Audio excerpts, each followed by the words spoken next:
everyone. My name's Amy, and on behalf of the Academic Writing Education Center, I welcome you to Reading to Connect. In our Week 11 course, we're going to be talking about the topic of social justice. Let's start. When we first discuss the topic of social justice, the first thing we need to understand is what constitutes social justice? What aspects, what components are included in the discussion? And why are we talking about it? Essentially, social justice basically means how the society can operate in a way that is fair and just. So in today's discussion, we'll be identifying different issues that are important in our daily lives and how we can plan an action to fight against these injustice issues. Next, we'll be examining different points of view on how we view these social justice issues. At last, we'll be applying different reading strategies to interpret various informational texts related to social justice. And before we begin our reading today, let's try a little bit of warming up. Let's look at the two different photos.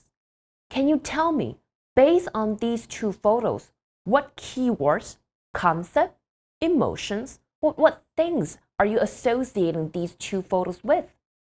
For example, who do you think are existing in these photos? What stereotypes or assumptions can you make from these photos? As well as the lives you're viewing in these photos. Do you think these people voluntarily to live this life? Spend a minute or two, jot your feeling and your thoughts down on this paper, and we're going to come back and discuss. So the words you may be associating the photos with are possibly the word homeless. People in this photo probably do not have a stable home. And why do these people have no home? The stereotypes and assumption you could make from it is perhaps they are lazy. It's perhaps they are lazy and that they have not worked hard enough to earn a living. Or perhaps that because they're childless or that they're in extreme poverty in which they cannot sustain themselves in a structured institutions to live. Perhaps the verbs or the adjectives you are associating them with are the word like ignored, alienated, discriminated against by the society or by the people around them. Let's try another one.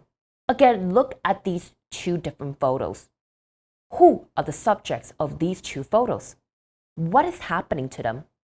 What social problems are presented in these two photos, and what are the possible consequences of this particular social issue?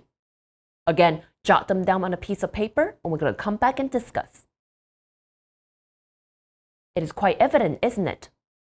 The subjects presenting in this photo is probably the bully or the bullied.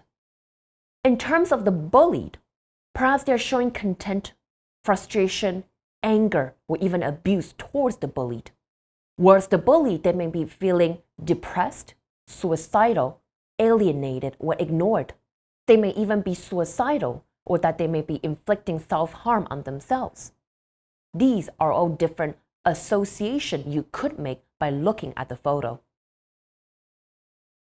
Now, having done a little bit warm-up, we're now going to discuss what social justice means. When we talk about social justice, we need to focus on the concept of justice. A lot of time we talk about economic justice or criminal justice. However, the word justice is not well rigidly defined. And so when we talk about social justice, what does it mean? What does it mean to you? What does it mean to us? What does it mean to the society? Does it mean equality? Does it mean fairness? Does it mean getting what you deserve, or does it mean getting what you want? Social justice can be observed from many perspectives, and that's what we are aiming to do today. So before we begin our reading, let's have a little discussion, shall we? Think about yourself. Have you ever been treated unfairly or unjustly? Have you ever encountered any injustice issue or item? Have you ever encountered any aspect of injustice in your life, or have you seen any injustice happening around you before? Having thought of that, write them down as the definition of what social justice means to you. And then share your thought onto the NTU Core Forum. After our lesson today, go back and read and respond to your peers' opinions and different point of view. Engage with them. Talk about how different perhaps each one of you's view on social justice is. This would help you learn better and deepen your understanding about this concept. Now, according to the United Nations, they define social justice as social justice is based on equal rights for all peoples and the possibility for everyone, without discrimination, to benefit from economic and social progresses around the world. And so, the concept of social justice and its relevance and application within the present context require more detailed explanation. As mentioned previously, the notion of social justice is relatively new. None of history's greatest philosophers, not Plato or Aristotle or Confucius or even Rousseau or Kant, saw the need to consider justice or the readdress of injustice from a social perspective. The concept first surfaced in Western thoughts and political language in the wake of the Industrial Revolution and the parallel development of the social doctrine. It emerged as an expression to protest against what was perceived as the capitalist exploitation of labor and as a focal point for the development of measures to improve the human lives. Having understood what social justice means, perhaps you gain a little bit more understanding around this issue. Now we're going to go into our first reading. But before you read, let's practice our anticipation skills. So, look at the photo. What can you associate the photo with? And what do you think the topic of our reading is? When we look at the photo, we need to think, who is the subject in these photos? What assumptions would you make about these particular photos? How is this photo related to the concept of social justice? Now we're going to do a little bit of brainstorming. The first concept you're probably associating with is probably water shortage in Africa. Then you're probably thinking about providing safe access to water in Africa. At last, you probably want to talk about good public health education in fighting diseases in Africa. Now, what are the assumptions or stereotypes you could have about the photo you just seen? Number one, it could be about extreme poverty. It could be about shortage of clean water. It could be about limited access to water for these people in Africa. Or at last, the lack of public education on water safety. And so, how are these assumptions, stereotypes, and anticipation we have about the article could help us to formulate the concept of social justice with injustice? How are these assumptions and stereotypes helping us to answer these questions? Number one, perhaps we'll be thinking that clean water will equals to social justice, because those who can access it means that this society is working towards an equal treatment of everyone receiving the same resources. Then vice versa, those who does not get enough support on getting these clean water or resources are considered as a form of social injustice. Next, have the access to clean water and sanitation should be guaranteed as part of human rights in developing countries or those at economically disadvantaged areas, because those who cannot get access to these items are probably facing an unfairness of treatment. Now, having discussed what we just said, let's start reading. In today's reading, we're going to be talking about water safety and its correlation to coronavirus. Let's go. Slightly dirty water, still okay against coronavirus. Hand washing is a crucial coronavirus defense strategy, but millions of the world's most vulnerable people have no access to water. Yet, slightly dirty water, such as that which has been used for laundry, is still effective when combined with soap. Hand-washing specialist Myron Sittable from consumer product company Unilever told ScienceDev.net ahead of World Water Day on 22nd of March. The World Health Organization says 1 in 3 people, about 2.2 billion, live without safe drinking water. And the competition for water is likely to increase, with UNESCO estimating 5.7 billion people could struggle to access water for at least 1 month a year by 2050. It's harder to practice hygiene when you have less access to water, and hygiene is critical for health. One should never stop thinking about why water is so important. Myron Sittable, public health and hand washing expert. When water is scarce, it is prioritized for tasks rather than hand washing, says Sittable, who leads effort by Unilever to encourage hand washing in Asia, Africa, the Middle East, and Latin America. This is why, from a public health point of view, we consider water quantity just as important as water quality. It's not ideal from a dignity perspective, but the evidence is it's better to wash your hands with laundry water than not wash your hands. You don't need to have perfectly clean water for hand washing. If you use soap, hands can still effectively be cleaned.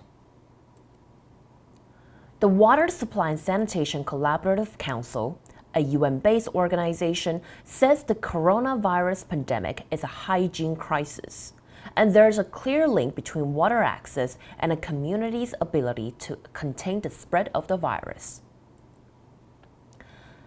Nearly 3 billion people lack hand-washing facilities with soap and water at home, while 900 million school children, as well as 1 in 6 healthcare facilities, have no basic hygiene services. The Progress on Drinking Water, Sanitation and Hygiene 2000 to 2017 report found. Worse still, many of those 3 billion people are in the most vulnerable situations. Those with disabilities, the elderly, women and girls, displaced people, indigenous population, and those living in the hardest to reach rural areas, the WSSCC says. What happens when the urgency to contain and stop the impact of COVID-19, or for that matter cholera, polio, measles, and Ebola, reaches population unable to respond? Sian White, a researcher on water, sanitation, and hygiene behavior change at the London School of Hygiene and Tropical Medicine, says people living in water-stressed regions have to make decisions about how they use their limited water resources. In such settings, we also see people just rinsing their hands with water rather than using soap because this is perceived to increase the amount of water required, White told ScienceDev.net. The lack of water in many low and middle income nations makes populations vulnerable to outbreaks of viruses because they are unable to sufficiently protect themselves through basic hygiene. White says it is easy for many people to forget how vital water is in our daily lives. For many women and girls in low and middle income settings, it is impossible to forget. Globally, they spend a collective 200 million hours collecting water every day, she says. So after having read the article, let's look at some of the main ideas and its supporting details. The main idea of this article is the importance of hand washing. Essentially, one should always wash their hand even if the water is slightly dirty, because by using soap, it actually can get rid of the viruses. Some of the supporting details to go with this particular argument are the following. The first is that billions of people actually struggle to have access to water or to safe drinking water. With that in mind, it is difficult for them to practice clean hygiene because water source is limited. However, current research and evidence shows that it is better to wash your hand with laundry water than to not wash your hands at all. And so let's determine the purpose of this reading. The purpose of this reading is probably to inform you about what is happening around the world. First, they want to let you know that the quantity of water is as important as the quality of water. Next, the world is actually experiencing a huge crisis in terms of water and hygiene. Third, the article presented to you that there's a clear link between access to water and how to contain the spread of viruses within a community. Another purpose this particular article probably wants you to know is to raise awareness of your understanding on the relationship between clean water and containing the virus.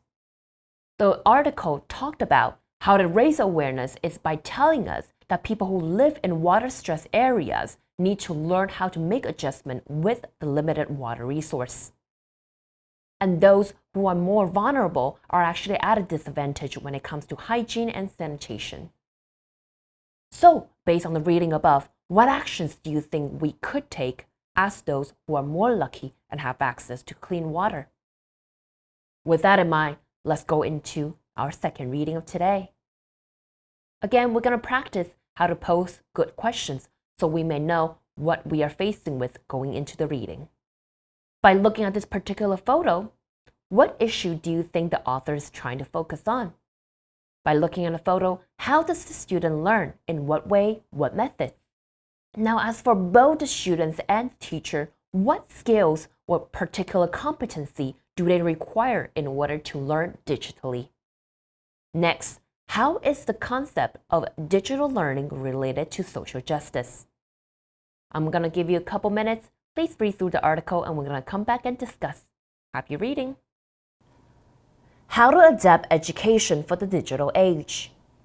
On the occasion of the International Day of Education this month, the world needs to come to an honest reassessment of the state of education worldwide.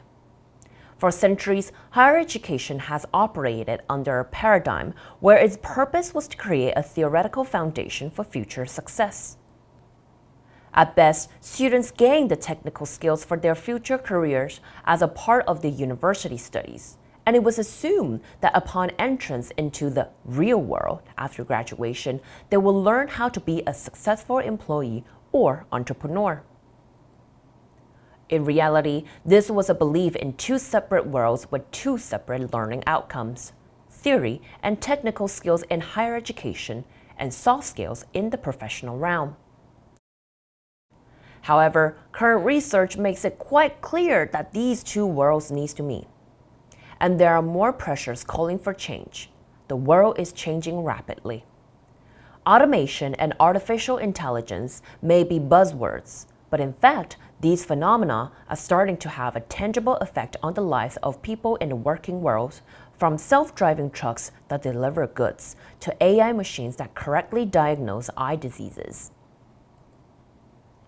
Two worlds. According to a McKinsey Global Institute report in 2017, up to 50% of current work activities across the globe could be automated by 2030. So, those technical skills you learn at university, chances are machines will be far better at them than you are. With increasingly capable machines, workers will need to adapt, and it will be the soft skills where they have the competitive edge: leadership, management, lifelong learning, innovation, complex problem solving, creativity, emotional intelligence, resilience. The phenomenon of those two worlds of technical and soft skills has been much discussed within academia. Philosopher Eric Hoffer said, "In times of change, learners inherit the earth, while the learned find themselves beautifully equipped to deal with a world that no longer exists." But the time for academic discourse is now up. Society can no longer afford to maintain the education status quo. According to the World Economic Forum's Future of Jobs 2018 report, by 2022, no less than 54% of all employees will require significant read and upskilling, a big part of which will be soft skill training. Beyond the technical, the most effective way to catch up with the trend will be to address the problem at different stages. Higher education needs to be rethought. Students should not only acquire up-to-date technical and digital skills, but those vital human skills, including active learning and different strategies that enable them to become agile learners. In addition, educators and policymakers need to reevaluate the added value of degrees. A degree does not guarantee employability, and many universities are recognizing this. In response, they're starting to unbundle learning into credentials that demonstrate one's ability to conquer well-defined skills and competencies. So instead of traditional degree, they offer professional diplomas, also called micro degrees. Another pillar of a reform system should be trained on the job. Organizations need to invest in their employees' professional development and build up a well-defined lifelong learning system. This requires both financial commitment and time commitment. But it is the only way to maintain a competitive workforce in time marked by rapid change. That change is closely linked to technology. Perhaps ironically, technology itself could also pave the way for such a transformation. Tech-enhanced. Technology-enhanced learning, with properly target audience-oriented or customized teaching and learning methodologies, can provide affordable, engaging, and personalized learning. E-learning courses, either in a standalone format or blended with other types of instruction and training, can efficiently close the knowledge and skill gap if combined with innovative pedagogy, teaching, learning, and assessment. If made accessible to a wide audience, e-learning can empower disadvantaged population that risk getting left behind during the Fourth Industrial Revolution, brought on by the wide adoption of information and communication technologies. Innovation is not the privilege of the Western world. Some of the big up-and-coming hubs for tech startups are in fact in Africa, and companies are increasingly interested in the untapped opportunities of African markets. It is here that the digital age, and with it, technology-enhanced learning, can in fact serve as an equalizer that creates so far unseen possibilities. More than anything, we should believe in the value of education, but simultaneously maintain that value by changing with the times. If we are willing to rethink our approach to higher education, learners will again inherit the world, and these learners might just be a lot more diverse than they were in the past. Having read the article, what do you think? How is the concept of digital learning related to social justice? Now we're going to be looking at the main ideas and supporting details of reading 2. First, the main idea. The first main idea of the reading is that the technical skill and the soft skills in higher education needs to complement one another. The second main idea is that despite the fact that technology is changing the face of the labor market, it actually innovated the way of pedagogy. The third main idea is that e-learning actually boosts diversity. Let's look at the supporting details. Remember the first main idea? It talked about how technological skills and soft skills need to complement one another. And so with the first supporting detail, it talked about how with increasing capable machines, workers will need to adapt and develop their skills in other aspects of their work. The second supporting detail talked about how employees will need to up their skill, basically develop more soft skills in order to ensure that they're well equipped for the labor market. Let's look at other supporting details. In this particular supporting detail, you'll realize that it actually overlaps with the previous argument. The second supporting detail essentially talked about how you need to tailor learning strategies, making sure that they're engaging, they're interesting, and actually attracts people to come and learn more. What is the last supporting detail that was presented in the reading? In the reading, the author talks about e-learning and how it actually promotes fairness and equality. Basically, e-learning can help those who are less advantaged to gain more knowledgeable skills and be able to apply it in the labor market to ensure they do not get left behind. Furthermore, they elaborate on the importance of how educators need to rethink their approach to education to ensure that these less advantaged groups receive the education they need. Having read these 2 different articles, let's practice some critical thinking skills.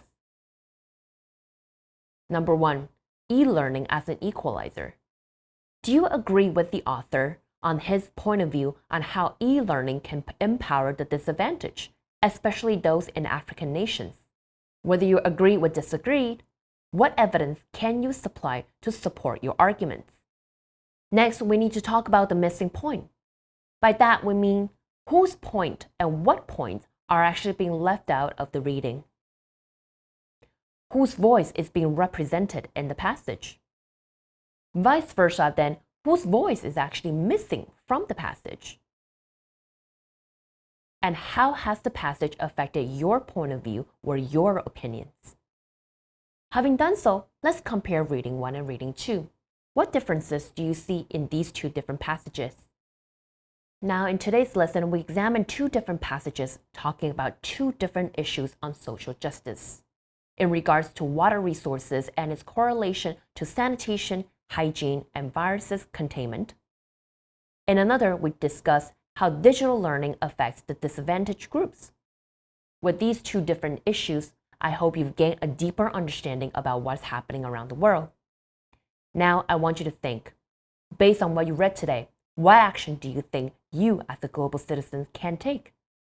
I hope today's lesson has been valuable to you, and I encourage you to take action, participate in your local social justice issue, pay more attention to what's happening around the world. I'll see you next week. Bye-bye.